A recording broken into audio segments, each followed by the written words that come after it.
Bonjour, mes chers amis. Je suis heureux de vous retrouver ce jour, 31 mai 2018. Vous pardonnerez l'émotion qui est la mienne. Il y a un an, 365 jours, 8760 heures. Dans la nuit du 30 au 31 mai 2017, était enlevé dans son domicile à l'évêché de Bafia, peu avant minuit, Monseigneur Jean-Marie Benoît Bala. La suite, vous et moi la connaissons. Il a été torturé, violé et mis à mort sur les hauteurs du mont Febeu à Yaoundé. Un an après cet odieux assassinat et le silence méprisant, voire triomphant du régime en place à Yaoundé, je fais ce mot. Je m'adresse à vous sans savoir si vous m'écoutez, sans savoir si vous resterez jusqu'au bout.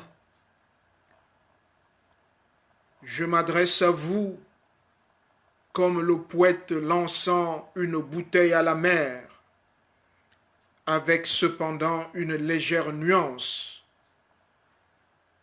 Je ne jeterai pas toutes les paroles que je vous adresse aujourd'hui à la mer.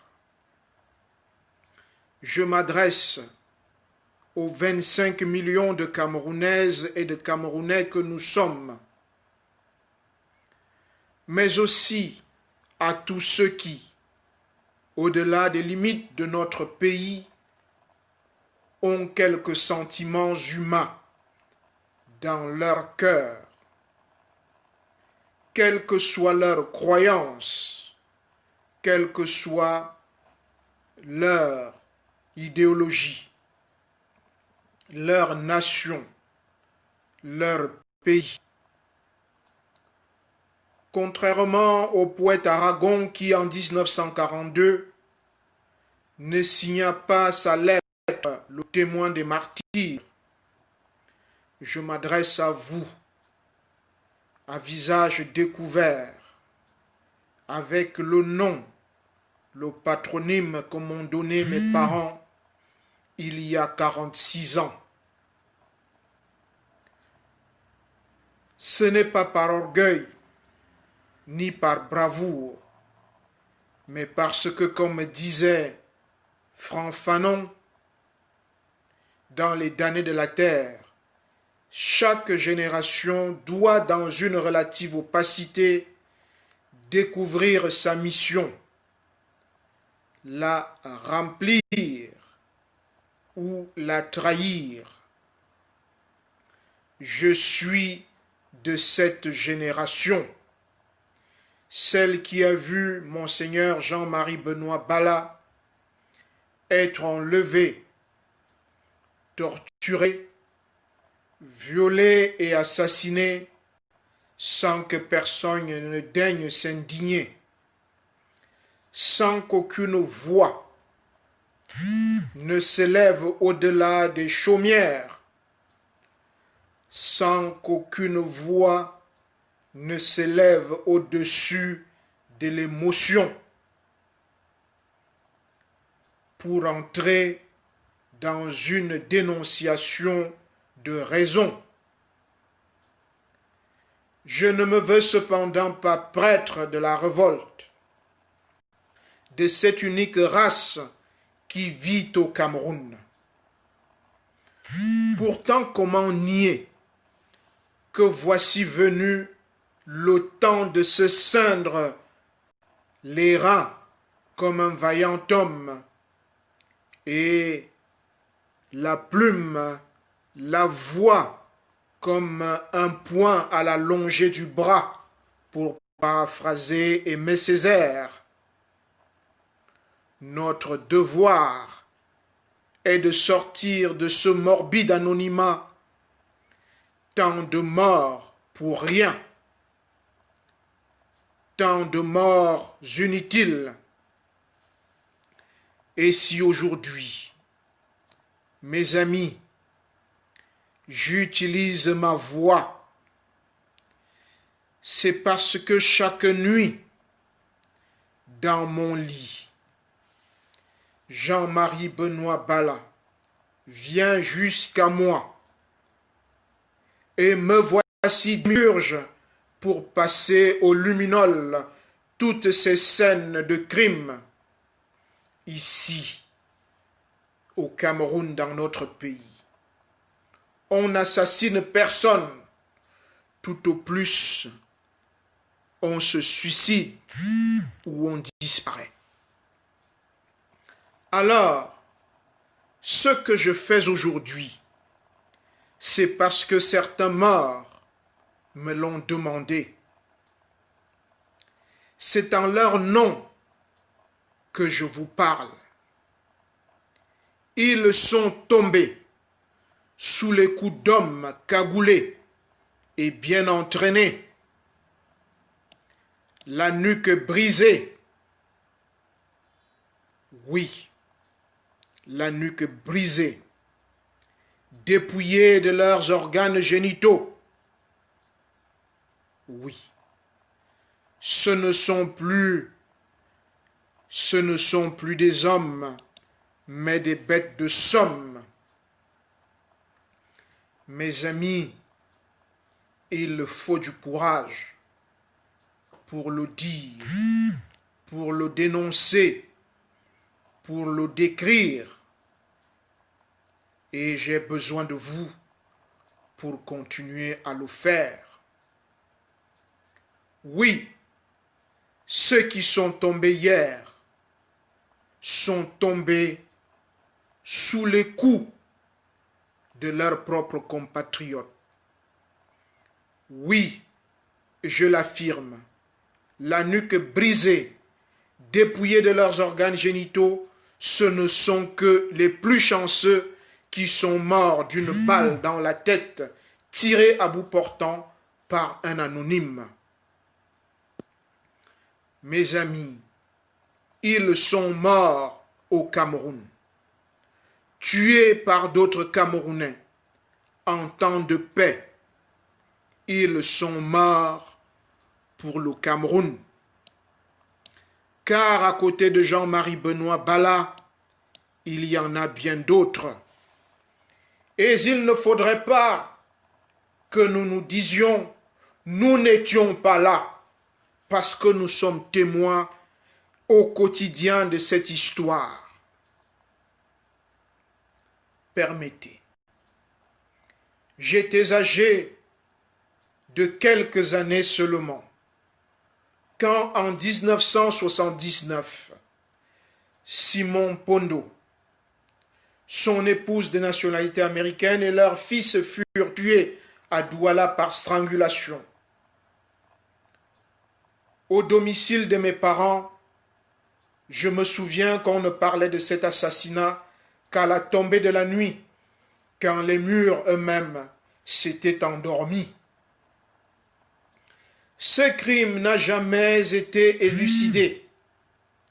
Avec le temps, il est à présent possible de le rattacher à la longue liste de crimes commis par les régimes qui se sont succédés au Cameroun sans vraiment être différents. Le président de la République de l'époque avait donné ordre à Salatou, son homme de main, d'éliminer cette famille dans leur domicile de Deido à Douala, capitale économique de notre pays, le Cameroun. Personne ne sait jusqu'aujourd'hui pourquoi ce couple a été assassiné par le pays qu'il avait choisi de servir après ses études. Mes chers amis, le 28 février 1983, c'est au tour de Dikoum Mignem, directeur de la Cambanque, d'être assassiné dans son domicile par strangulation par son épouse, on nous dira, ou par l'amant de cette dernière, diront les enquêtes. Mais un assassinat par strangulation, comme Simon Pondo, son épouse et leur enfant, comme Jean-Marie Benoît Bala. Qu'y a-t-il de commun dans ces crimes avec ces 5 morts sur le carreau? Les faits sont simples et personne ne les nie. La strangulation. Voilà désormais l'arme qui sera utilisée pour éliminer sous le renouveau. L'abbé Joseph Mbassi, prêtre de l'archidiocèse de Yaoundé, directeur de l'effort camerounais, est assassiné au siège de la conférence épiscopale de Yaoundé sur les hauteurs de Mvolié le 25 octobre 1988. Le 30 octobre 1988, Maître Toussaint Ngongo Otou, avocat réputé et notable de la ville de Yaoundé, est lui aussi assassiné. Il était proche du clergé catholique. Oui, dans cette agression à son domicile de Mélène à Yaoundé, il décède le 13 novembre 1988 par strangulation. Le professeur Essomba Mani Ewondo connaîtra le même sort quelques jours après. Mes chers amis, je ne fais que vous relater les faits historiques. Le 3 septembre 1991, Monseigneur Yves Plumet, missionnaire au Blas de Marie Immaculée, archevêque retraité de Garoua, est assassiné par strangulation dans son domicile de retraite en Gaoundéré, justement à côté du collège Mazénode. Le 23 août 1992, 2 religieuses de la congrégation des religieuses du Sacré-Cœur d'Issoudun sont violées et étranglées dans leur résidence à Djoum, dans le sud du Cameroun. Le 21 avril 1995, le révérend père Angèle Banvan, historien, savant de renommée internationale, premier jésuite d'Afrique centrale, est assassiné à son domicile par strangulation. Le crâne est ouvert. Le 8 janvier 2009, Marthe Moumié, veuve du nationaliste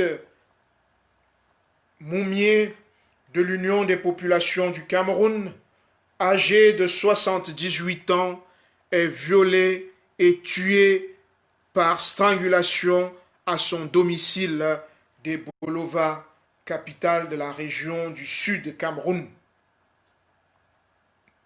Mes chers amis, mes chers compatriotes, tous ces fils, toutes ces filles du Cameroun sont morts au Cameroun par strangulation et personne n'a rien entendu.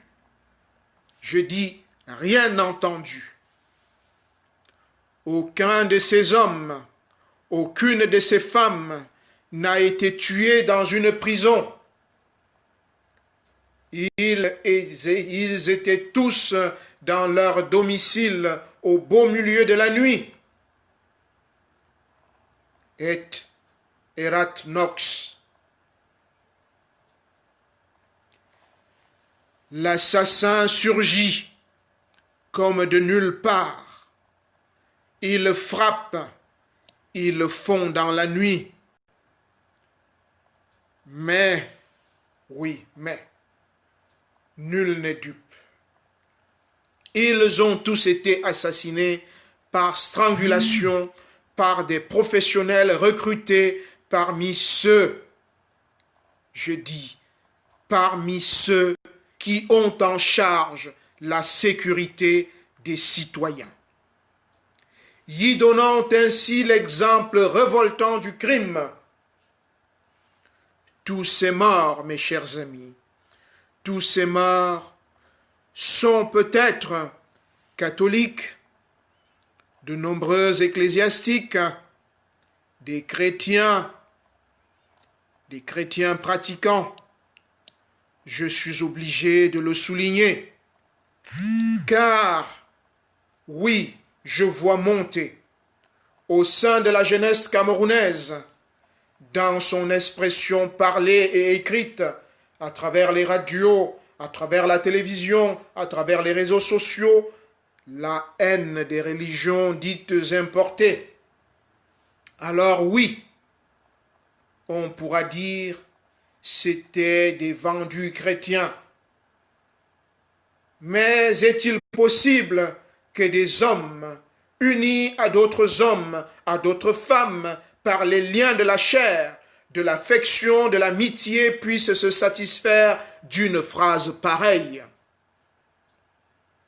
Je lis ces apprentis kamites tous les jours. Oui, je les lis tous les jours. Et cela me désole.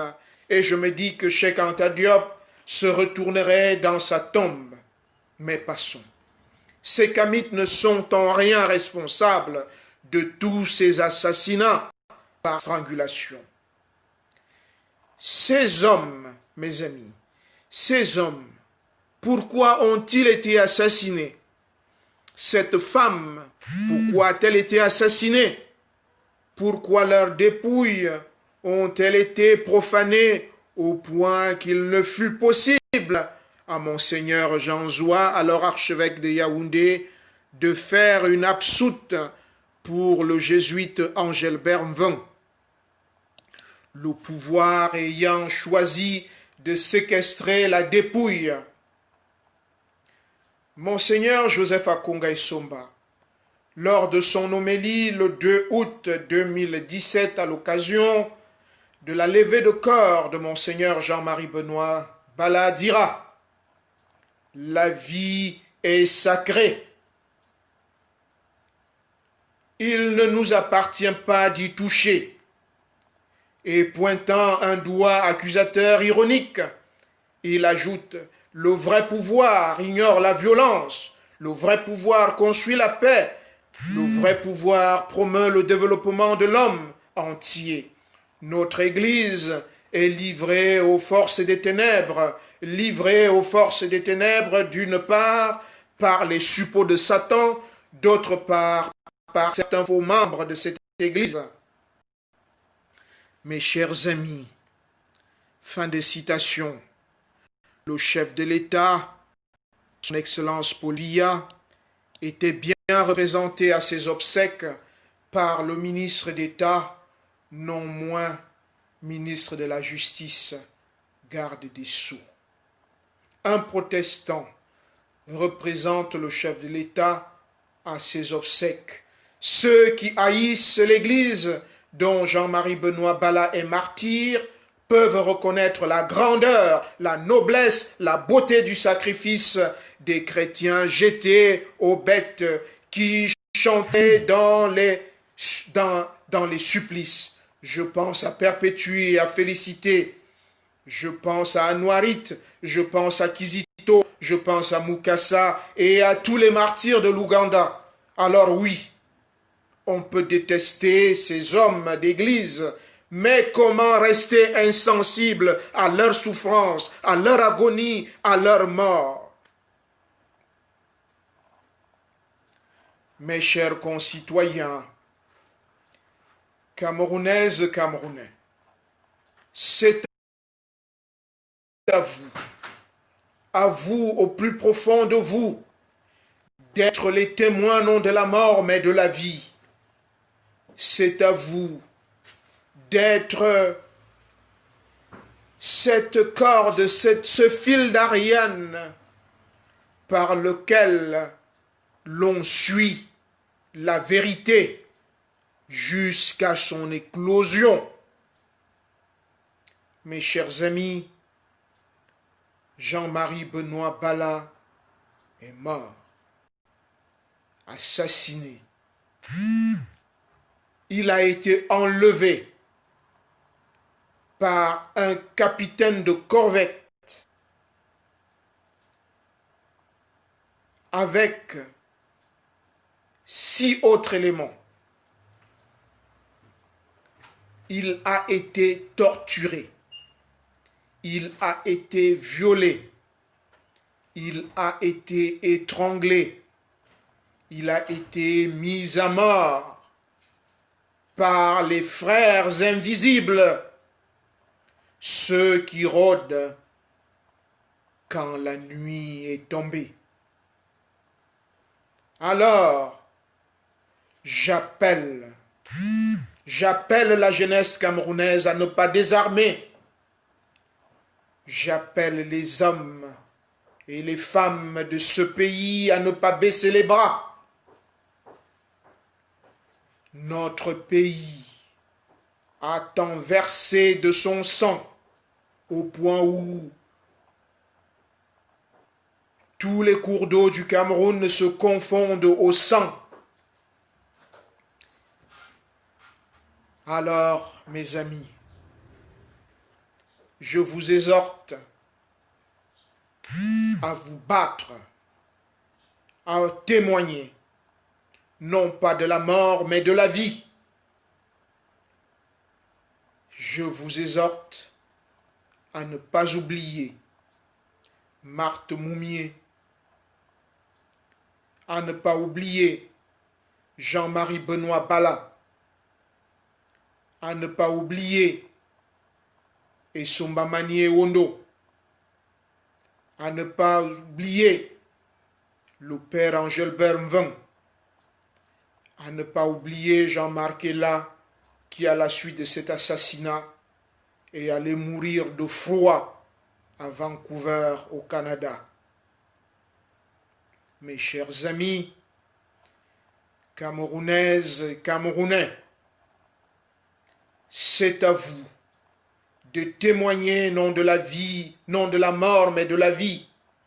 C'est à vous de témoigner, de porter le flambeau, celui d'un Cameroun où les fils et filles de ce pays peuvent vivre sans plus être jamais inquiétés par ceux à qui ils ont confié leur propre sécurité. Voilà le message que j'avais à vous transmettre aujourd'hui, jour anniversaire de l'assassinat de Jean-Marie Benoît Bala. Vous savez ce que vous avez à faire. Distribuez autant que vous pouvez cet échange que nous avons, afin que tous soient témoins de la vie, afin que tous puissent témoigner du martyre de Jean-Marie Benoît Bala, 3e évêque du diocèse de Bafia. Je vous remercie.